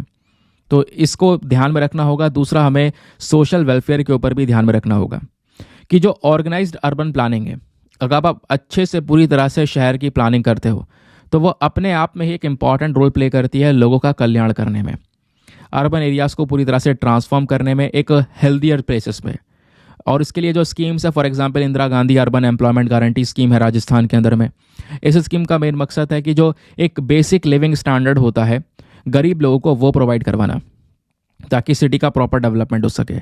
इतना ही नहीं दोस्तों, हमें एक और काम करना होगा, जो पब्लिक ट्रांसपोर्ट है उसके अंदर में सुधार करना होगा। इंडिया का जो पब्लिक ट्रांसपोर्ट है ये बहुत ज़्यादा बड़ा है, बहुत ज़रूरी भी है। तो यहाँ पे हमें पब्लिक ट्रांसपोर्ट में, जैसे आज के समय पर बसेस चल रही हैं, है ना, तो उनसे पोल्यूशन हो रहा है, तो उनकी बजाय हम इलेक्ट्रॉनिक बसेस का यूज़ कर सकते हैं, ई बसेस बना सकते हैं, जिस वजह से जो पोल्यूशन है वो कंट्रोल हो सकेगा। तो ओवरऑल कहने का मकसद है, यहाँ पर सब सरकार करेगी, पैसा खर्च करेगी, तो उनका तो रोल होगा, लेकिन साथ ही साथ में जो हमारी पब्लिक है, लोग हैं, हमें भी पार्टिसिपेट करना होगा इस पूरे डेवलपमेंट के अंदर में, तभी जाकर हम ये अच्छे से काम कर पाएंगे। ना आगे आते हैं, आप देखते हैं आज का मेंस का क्वेश्चन क्या है। तो मेंस का क्वेश्चन आज का बोलता है, discuss the challenges and solutions of urbanisation in India. Bharat में जो शहरीकरण है, इसकी वजह से क्या क्या चुनौतियां देखने को मिलती हैं और इसके क्या क्या समाधान हो सकते हैं, ये आपने बताना है। किस चीज़ के ऊपर जोर देते हुए? सस्टेनेबल डेवलपमेंट, सोशल वेलफेयर और इफेक्टिव गवर्नेंस के ऊपर जोर देते हुए। 250 शब्दों में आंसर लिखना है, आप बढ़िया सा आंसर लिख सकते हो। एक बार हिंदी में रीड कर देता हूं, ताकि हिंदी माध्यम वाले एस्पिरेंट भी इसको बढ़िया से समझ कर एक बढ़िया सा आंसर यहाँ पे लिख कर प्रोवाइड करवा सकें। तो यहाँ पर क्वेश्चन क्या बोलता है? क्वेश्चन है, भारत में शहरीकरण की चुनौतियों और समाधानों पर चर्चा करें, सतत विकास, सामाजिक कल्याण और प्रभावी शासन पर जोर दें। 250 शब्दों में आंसर लिखकर कहाँ पे सबमिट करना है, टेलीग्राम पर जाना, वहाँ पे जाके सर्च बॉक्स में लिखना दीपक यादव एजुकेशन मेंस ग्रुप। जैसे आप फुल फॉर्म लिखोगे मेरा टेलीग्राम चैनल मिलेगा, टेलीग्राम ग्रुप मिलेगा, वहाँ पे ऑलरेडी 78,000 के आसपास लोग जुड़ चुके हैं। आप भी जुड़कर अपने आंसर्स को लिखकर सबमिट कर सकते हो। अपने आंसर को लेकर जब आप सबमिट करोगे तो साथ ही साथ में एक छोटा सा काम और करना है, एटलीस्ट सभी लोगों को 2-2 आंसर्स रिव्यू करने हैं। जब आप सभी लोग 2-2 आंसर्स को रिव्यू करोगे बहुत सारे फायदे होंगे आपको भी और सामने वाले को भी। आपको कुछ इंपॉर्टेंट पॉइंट्स मिलेंगे जो आप अपने नोट्स में इंक्लूड कर सकते हो। सामने वाले के आंसर में अगर कोई मिस्टेक होती है तो आप उनको बता सकते हो कि यहाँ पर इंप्रूवमेंट की आवश्यकता है। समझ गए? इस प्रकार से कोऑपरेटिव वे में वो पूरा का पूरा ग्रुप काम कर रहा है। चलिए आते हैं हमारे नेक्स्ट एडिटोरियल की तरफ। आज के न्यूज़पेपर में जो ये एडिटोरियल प्रेजेंट है ये बात करता है डिसेबिलिटी राइट्स के बारे में। तो डिसेबिलिटी राइट्स को लेकर पूरा मुद्दा है और ऑब्वियस सी बात है हम पहले डिसेबिलिटी को लेकर बहुत सारे सेक्शंस डिस्कस कर चुके हैं, आपको पता होगा। आप इसके ऊपर मेंस का क्वेश्चन भी लिख चुके हो। तो पूरा का पूरा जो डिसेबिलिटी का टॉपिक है डिस्कशन कई बार हो चुका है, लेकिन फिर भी फटाफट मैं आपका रिवीजन करवाता हूँ। कुछ बेसिक चीज़ें फैक्ट्स के साथ में, स्टैटिस्टिक्स के साथ में समझाऊंगा। इन चीज़ों को आराम से समझते हुए चलना, ठीक है। सबसे पहले तो यहाँ पर आपको देखने को मिलेगा जो डिसेबिलिटी है। डिसेबिलिटी यहाँ पर क्या है दोस्तों? एक प्रॉब्लम जो इंसान यहाँ पर फेस कर रहा है। कई सारे पर्सन्स आपको देखने को मिलेंगे। मैं अगर पूरा डेटा बताऊं तो दुनिया में 1.3 बिलियन लोग ऐसे हैं जो कि कहीं ना कहीं किसी ना किसी प्रकार की डिसेबिलिटी से गुजर रहे हैं। और इन 1.3 बिलियन में से 80% लोग डेवलपिंग कंट्री से आते हैं, ठीक है। और उन डेवलपिंग कंट्रीज में से भी 70% लोग यहाँ पर गाँव में रहते हैं, जो चल नहीं सकते, देख नहीं सकते, सुन नहीं सकते, बोल नहीं सकते, अलग अलग प्रॉब्लम्स यहाँ पे गुजर रहे हैं। तो आज का पूरा जो सिस्टम यहाँ पर डिज़ाइन हुआ है पर्सन्स विद डिसेबिलिटीज़ के लिए, उस सिस्टम में बहुत कमियां भी हैं। क्योंकि जो भी व्यक्ति डिसेबिलिटी से गुजर रहा है उसको गरीबी भी फेस करनी पड़ रही है, प्रॉपर एजुकेशन नहीं मिल पा रही है, उसके लिए ज़्यादा अवसर नहीं मिल पा रहे हैं, तो कहीं ना कहीं वो उसके साथ भेदभाव भी काफ़ी ज़्यादा हो रहे हैं। तो वही यहाँ पर समझाया गया है दोस्तों डिसेबिलिटी को लेकर पूरा का पूरा इन्फॉर्मेशन। पहले हम समझते हैं आखिरकार जो ये डिसेबिलिटी की एक डेफिनेशन है वो है क्या। हमारे पास में एक प्रॉपर एक्ट है जिसका नाम है right of persons with disabilities act 2016। इस कानून के अकॉर्डिंग अगर हम बात करेंगे तो एक व्यक्ति जो डिसेबिलिटी के साथ में है वो व्यक्ति वो है जो कि कहीं ना कहीं एक लॉन्ग टर्म बेसिस पर उसको एक बुरा इम्पैक्ट पड़ चुका है, उसकी फिजिकल हेल्थ के ऊपर में, मेंटल हेल्थ या इंटेलेक्चुअल या सेंसरी एबिलिटीज़ के ऊपर यहाँ पर इम्पैक्ट पड़ चुका है, तो वो डिसेबिलिटी कहलाता है। अब डिसेबिलिटी में भी दोस्तों 4 मेन कैटेगरीज आती हैं। एक होता है इमोशनल, फिर है सेंसरी इंपेयर डिसऑर्डर, फिर है फिजिकल, फिर है डेवलपमेंटल। तो इस तरीके से 4 कैटेगरीज यहाँ पर हमको देखने को मिलती हैं। वैसे अगर हम इन सबको साइड करके केवल इंडिया की बात करें तो इंडिया में यहाँ पर डिसेबिलिटी की पूरा स्टेटस क्या है, तो दोस्तों वर्ल्ड बैंक के अकॉर्डिंग बोला जा रहा है कि 5 से लेकर 8% जो इंडिया की पॉपुलेशन है वो कहीं ना कहीं डिसेबिलिटी से गुजर रही है। NSSO का डेटा है कि 2.2% जो पॉपुलेशन डिसेबल आपको देखने को मिलती है। फिर उसके बाद नेशनल फैमिली हेल्थ सर्वे 5 का यहाँ पर डेटा है, उन्होंने बोला कि 4.52% जो पॉपुलेशन है वो डिसेबल है। तो इस तरीके से आपको डेटा देखने को मिलेगा, यानी कि इंडिया में भी बहुत ज़्यादा बड़े नंबर पर लोग ऐसे हैं जो कि डिसेबिलिटी के साथ में अपना जीवन व्यतीत कर रहे हैं। अब होता क्या है, बहुत सारी चैलेंजेस, बहुत सारी चुनौतियां आज के समय पर इंडिया में जो ये डिसेबिलिटी वाले लोग हैं वो फेस करते हुए नजर आ रहे हैं। सबसे पहली जो चुनौती है वो है लिमिटेड अवेयरनेस। होता क्या है, अब पर्सन विद डिसेबिलिटी के लिए ना बहुत सारे अलग अलग सरकारी स्कीम्स हैं जो कि उनको अलग अलग वे में सपोर्ट कर सकती हैं। अब होता क्या है कि उनको इन स्कीम के बारे में ज़्यादा जानकारी नहीं है, ज़्यादा जागरूकता नहीं फैली हुई है, तो ये जो इशू है अपने आप में काफ़ी ज़्यादा बन जाता है, ठीक है। इस चक्कर में वो ज़्यादा बेनिफिट्स नहीं उठा पाते। दूसरा जो चैलेंज है वो है lack of accessibility and infrastructure. जैसे पहले ही पढ़ा चुका हूँ, बहुत सारे पब्लिक स्पेसेस हैं, स्कूल्स हैं, हॉस्पिटल हैं, ट्रांसपोर्टेशन सिस्टम है, सरकारी ऑफिस हैं, वहाँ का जो पूरा डिज़ाइन आपको देखने को मिलेगा वो people with disabilities persons friendly infrastructure नहीं है। वहाँ पे जो डिसेबिलिटी वाले पर्सन है दोस्तों उनकी ज़रूरतें पूरी नहीं हो पा रही हैं, ठीक है। उनके लिए प्रॉपर सारी चीज़ें, सारी फैसिलिटीज़ यहाँ पर अवेलेबल नहीं देखने को मिलेंगी। फिर एक और प्रॉब्लम है limited access to education and employment. जो डिसेबिलिटी वाले पर्सन आपको देखने को मिलेंगे स्पेशली गाँव में, उनके साथ में बहुत भेदभाव होता है। प्रॉब्लम्स ये हैं कि उनको प्रॉपर एजुकेशन नहीं मिल रही है, एजुकेशन लेने का एक अवसर भी नहीं दिया जा रहा है। अब यहाँ पे ना ही उनको कोई वोकेशनल ट्रेनिंग मिल रही है जिससे वो स्किल गेन कर सकें, नहीं तो फिर हम उनको स्किल्स प्रोवाइड करवा सकते हैं जिससे यहाँ पर वो कुछ काम कर सकें, इकॉनमी में कंट्रीब्यूट कर सकें, अपने लिए अच्छा कर सकें, अपना स्टैंडर्ड ऑफ लिविंग इंप्रूव कर सकें। फिर एक और चैलेंज है, वो है परसेप्शन एंड स्टिग्मा। जो पर्सन विद डिसेबिलिटीज़ हैं, ये कई बार अगर आप देखोगे तो इनको as a object of charity देखा जाता है। ठीक है, यहाँ पर कहने का मतलब अगर आप देखोगे तो सोसाइटी के अंदर में इनको लेकर काफ़ी ज़्यादा डिस्क्रिमिनेशन यानी भेदभाव हमको नज़र आता है ना। डिसीजन मेकिंग प्रोसेस इनको बाहर रख दिया जाता है, जिनकी जो चैलेंजेस हैं इनके लिए काफ़ी ज़्यादा बढ़ जाते हैं। लोग समझते हैं यार इनका कोई कंट्रीब्यूशन है ही नहीं, है ना। लोग यहाँ पर वैल्यू नहीं समझ रहे इन पर्सन की, है तो वो पर्सन, हो सकता है वो और बेटर कर सके किसी इंसान से, लेकिन उसको अवसर नहीं मिल पा रहा है। फिर उसका एक और चैलेंज है, वो है lack of legal and policy support. अगर आप देखोगे तो भारत ने कई सारे इंटरनेशनल लॉज को अप्रूवल दे रखा है। फॉर एग्जांपल ये है United Nation convention on the rights of person with disabilities, 2017 का ये एग्रीमेंट है।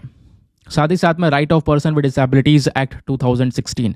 इस प्रकार से दोस्तों कई सारे आपको लॉज देखने को मिल जाते हैं जो कि एक प्रॉपर लीगल कह सकते हो पूरा गाइडलाइन वगैरह प्रोवाइड करवाते हैं, सपोर्ट प्रोवाइड करवाते हैं पर्सन विद डिसेबिलिटीज़ को। लेकिन प्रॉब्लम क्या है, लॉज हैं तो, लेकिन लॉज को सही से लागू नहीं किया जा रहा है और लोगों में जो जानकारी है वो इसकी और भी बहुत ज़्यादा कम देखने को मिलेगी, जिसकी वजह से भी पर्सन विद डिसेबिलिटीज़ को बहुत अलग अलग तरीके से सफ़र करना पड़ रहा है आज के समय पर। ना यहाँ पर अगर आप देखोगे तो यूपीएससी ने 2011 में यहीं इसी टॉपिक से रिलेटेड एक क्वेश्चन पूछा। क्वेश्चन क्या है कि India is home to lack of person with disabilities. Bharat के अंदर में आपको देखने को मिलेगा कि ऐसे कई सारे लाखों लोग हैं जो डिसेबिलिटी के साथ में जी रहे हैं। तो क्या क्या बेनिफिट्स हैं जो कि हम इन व्यक्तियों को प्रोवाइड करवा रहे हैं अपने कानून के तहत। यहाँ पर 3 स्टेटमेंट दिए गए हैं। क्या फ्री स्कूलिंग दी जा रही है till the age of 18 years in the government school, या फिर जो लैंड है वो प्रोवाइड करवाया जा रहा है बिजनेस सेटअप करने के लिए, या पब्लिक बिल्डिंग्स में रैम्स प्रोवाइड करवाई जा रही हैं। तो आप देखोगे तो यहाँ पर तीनों के तीनों स्टेटमेंट्स करेक्ट हैं। तो option number D 1, 2 and 3 correct one. तो इस तरीके से यहाँ पर आपको देखने को मिल जाएगा ये आर्टिकल। नाउ उसका एक और आर्टिकल, ये ऊपर टाइगर गलत लग गया है, इसको हटा देना। तो ये भी आज के हमारे न्यूज़पेपर में प्रेजेंट है, जिसको हम जीएस पेपर नंबर 3 इकोनॉमी के साथ में लिंक करेंगे। ठीक है, अभी हम जीएसटी को लेकर हमने एक प्रीलिम्स का क्वेश्चन देखा था दोस्तों। जीएसटी को लेकर ही यहाँ पर एक इंपॉर्टेंट आर्टिकल आया हुआ है। क्या बात की गई है? बात यह की गई है कि जो हमारा गुड्स एंड सर्विस टैक्स है, उसकी जो रेवेन्यूज़ है, उसकी जो कमाई है, ये कुछ राज्यों में तो बहुत ज़्यादा है, लेकिन कुछ राज्यों में दोस्तों जीएसटी का रेवेन्यू बहुत कम हुआ है। फॉर एग्जाम्पल यहाँ पर बोला जा रहा है 8 राज्य, जिसमें कि यहाँ पे महाराष्ट्र भी है, प्लस तमिलनाडु भी है, प्लस कुछ और स्टेट्स हैं जहाँ पर अब की बार यानी कि इस साल में 15% से ज़्यादा जीएसटी का कलेक्शन हुआ है। जबकि कुछ राज्य ऐसे हैं जहाँ जो कि सबसे बड़े कंट्रीब्यूटर हैं हमारी इकॉनमी में, पूरे देश की इकॉनमी में, लेकिन वहाँ पे ग्रोथ ज़्यादा बढ़िया नहीं हो पाई है। अगर आप देखोगे जो कौन कौन से स्टेट हैं जहाँ जो कि सबसे ज़्यादा हायर ग्रोथ के साथ में, यानी कि बहुत सारा यहाँ पर कलेक्शन हुआ है जीएसटी का। तो जीएसटी कलेक्शन कौन कौन से राज्यों में सबसे ज़्यादा देखने को मिला इस पूरे 2023 में, तो वो है मध्य प्रदेश टॉप पर है, फिर है महाराष्ट्र, कर्नाटका, हरियाणा, उत्तर प्रदेश और उसके बाद में तमिलनाडु एंड तेलंगाना और बहुत सारे स्टेट्स। अब वो स्टेट जहाँ पर जो जीएसटी का ग्रोथ है वो कम रह गया, वो वाले स्टेट्स कौन से हैं, तो वहाँ पे आता है गुजरात, वेस्ट बंगाल, ओडिशा, राजस्थान, बिहार, आंध्र प्रदेश। तो ये बेसिकली यहाँ पर रिपोर्ट आती है। ये रिपोर्ट किसने भेजी है? मिनिस्ट्री ऑफ फाइनेंस ने यहाँ पर ये रिपोर्ट को पब्लिश किया है। बैंक ऑफ बड़ौदा रिसर्च के माध्यम से भी काफ़ी सारा डेटा यहाँ पे कलेक्ट किया गया है। तो ये पूरा का पूरा जीएसटी को लेकर मुद्दा देखने को मिलेगा। कुछ स्टेट्स में ग्रोथ हुई है, लेकिन कुछ स्टेट्स में यहाँ पर ग्रोथ नहीं हुई है। ठीक है, तो बाकी दोस्तों वैसे आपको पता है, अब इस आर्टिकल में मैं आपको एट द लास्ट क्या पढ़ाता, अगर कुछ पढ़ा था या एग्जामिनेशन के लिए इस आर्टिकल में कुछ इंपॉर्टेंट होता तो वो डायरेक्टली जीएसटी इंपॉर्टेंट होता। आपको पता होगा जीएसटी के बारे में कई बार मैं बहुत डिटेल से डिस्कशन कर चुका हूं। अगर हम बेसिक तरीके से समझें तो जो जीएसटी है, गुड्स एंड सर्विस टैक्स है, कब लाया गया था? 1 जुलाई 2017 में लेकर आया गया और ये इनडायरेक्ट टैक्स है। ठीक है, अब इनडायरेक्ट टैक्स है यानी कि डायरेक्टली हम सरकार को पे नहीं कर रहे हैं, अलग अलग प्रोडक्ट्स पर बेसिकली पे कर रहे हैं। जीएसटी हर कोई व्यक्ति पे करता है, चाहे आप हो, मैं हूं, हर कोई व्यक्ति यहाँ पर जीएसटी पे कर रहा है। अब जीएसटी को हम लेकर आए थे 101 जो अमेंडमेंट हुआ था हमारे संविधान में, उसके माध्यम से। लेकिन जीएसटी से पहले यानी कि जो 1 जुलाई 2017 है, इससे पहले भी तो टैक्स दिया करते थे ना हम लोग। तो वो टैक्स कौन सा था? तो दोस्तों उस समय पर मल्टीपल टैक्सेस हुआ करते थे, बहुत सारे अलग अलग टैक्स थे। Service tax, value added tax, अलग अलग एक्साइज ड्यूटीज हुआ करती थी। तो उन सब टैक्सेस को ख़त्म कर दिया गया था। सारे टैक्सेस को ख़त्म करने के बाद केवल और केवल एक टैक्स लेकर आया गया, जीएसटी, जिसको हम वन नेशन वन टैक्स के नाम से भी जानते हैं। समझ गया। और जीएसटी में यहाँ पे अलग अलग इसके प्रकार आ गए। State goods and service tax हो गया, फिर उसके बाद में CGST central goods and service tax हो गया, IGST integrated goods and service tax हो गया, ठीक है, जो कि इंपोर्ट और एक्सपोर्ट पर लगाया जाता है। ठीक है, तो ये दोस्तों यहाँ पे आपने ध्यान में रखना है। अब अगर आप देखोगे तो यूपीएससी ने 2017 में यहाँ पर एक क्वेश्चन पूछा। क्वेश्चन क्या है, आखिरकार क्या क्या एडवांटेजेस, क्या क्या हमें फ़ायदे देखने को मिलते हैं गुड्स एंड सर्विस टैक्स को लागू करने के, क्या एडवांटेजेस नजर आएंगे। तो पहला ऑप्शन यहाँ पर इसका सही है, बाकी दो गलत है। पहला बोलता है ये क्या करेगा, जो मल्टीपल टैक्सेस हैं, बहुत सारे जो टैक्सेस है वो खत्म हो जाएंगे, इसके बजाय केवल एक टैक्स रहेगा। ये सही बात है, अभी मैंने आपको बताया अभी। बाकी दो स्टेटमेंट गलत हैं। दूसरा बोलता है कि भैया ये गुड्स एंड सर्विस टैक्स आने की वजह से जो करंट अकाउंट डेफिसिट है, जो हमारा व्यापार में घाटा है, वो कम हो जाएगा। ऐसा नहीं है दोस्तों। फॉरेन एक्सचेंज रिजर्व बढ़ जाएगा, ऐसा भी यहाँ पर नहीं है। टैक्स कलेक्शन पहले की तरह है, बट जो सिस्टम है, जो प्रोसेस है, वो यहाँ पर चेंज कर दिया गया है। या फिर थर्ड स्टेटमेंट बोलता है कि भैया जो ये जीएसटी है, इससे जो हमारी इकोनॉमी का साइज़ है, ग्रोथ है, वो यहाँ पर इंप्रूव होगा, बहुत ज़्यादा इंक्रीज़ होगा, इनॉर्मसली इंक्रीज़ होगा। ऐसा भी नहीं है, क्योंकि जितना टैक्स पहले था वैसा ही टैक्स कलेक्शन चल रहा है, बट सिस्टम चेंज हुआ है। तो ऑप्शन नंबर ए, वन ओनली, जो है हमारा एक सही उत्तर देखने को मिलेगा। तो ये था हमारा पूरा इंपॉर्टेंट डिस्कशन। आई होप आपको मज़ा आया होगा, बहुत कुछ जानने को मिला होगा। तो इसी के साथ में करते हैं आज के हम अपने इस लेक्चर को समाप्त, और मिलते हैं आप लोगों से अगले वीडियो में। आज के लिए bye bye, have a nice day, thank you and जय हिंद।